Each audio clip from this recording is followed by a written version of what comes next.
अरे इन्स्पेक्टर साहेब, या या या या बसा. अरे देवा, आता हा इन्स्पेक्टर कशाला आलाय पुन्हा? त्याने राजांकडे जुन्या गाडीची कागदपत्र मागितली होती. हा म्हणजे त्यांचा तपास करून काही हाताला तर लागलं नाही ना याच्या. बोला, काय म्हणताय? मॅडम, आपल्या केसच्या संदर्भात एक महत्त्वाची अपडेट हाती लागली, म्हणून मी स्वतः तुम्हाला सांगायला आलोय. हां, आपण इथेच बोलूया की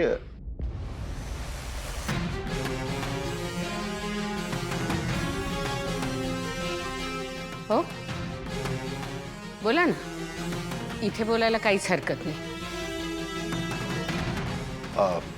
ओके मॅडम.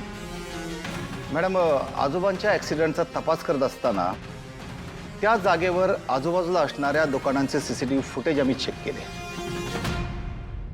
आणि त्यात असं कळलंय की आजोबांना घराबाहेर नेणारी व्यक्ती ही तुमच्या घरातलीच आहे.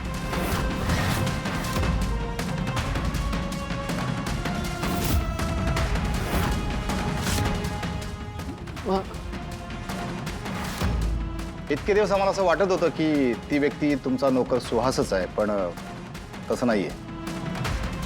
ती वेगळीच व्यक्ती आहे. इन्स्पेक्टर साहेब, तुम्ही स्पष्ट काय ते बोलू शकता. कोण होती ती व्यक्ती? मॅडम, आजोबांना घराबाहेर नेणारी व्यक्ती कामिनी मॅडम आहेत.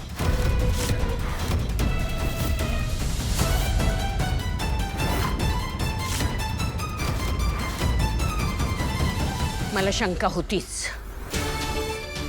कामिनीशिवाय दुसऱ्या कोणाच्या डोक्यात हा विचार येणार नाही. वहिनी, माझं ऐकून घे. म्हणजे हे बरोबर आहे. इन्स्पेक्टर साहेब जे म्हणतायत ना ते बरोबर आहे. त्या दिवशी दादाला बाहेर फिरायला फेरफटका मारण्यासाठी मीच घेऊन गेले होते. बरोबर आहे. पण पण बाहेर गेल्यानंतर मला अचानकपणे माझं एक महत्त्वाचं काम आठवलं आणि मग मी ते काम करण्यासाठी म्हणून बाहेर गेले. आणि त्यावेळेस सुहास आहे ना, सुहासकडे मी दादाची जबाबदारी सोपवली. मग सुहास घेऊन गेला त्याला बाहेर. आणि खरंच सांगते, मला दादाच्या पुढच्या त्या अपघाताबद्दल मला खरंच काही माहिती नाही वहिनी. हो का?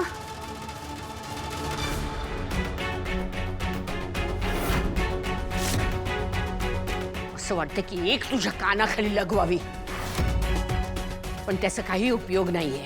इतकी कोडगी झालीस तू. वहिनी, माझं ऐकून तर घे ना. तुझं खरं. गप्प बस. आत्ताच्या आत्ता या घरातून निघून जा. चालती हो इथून.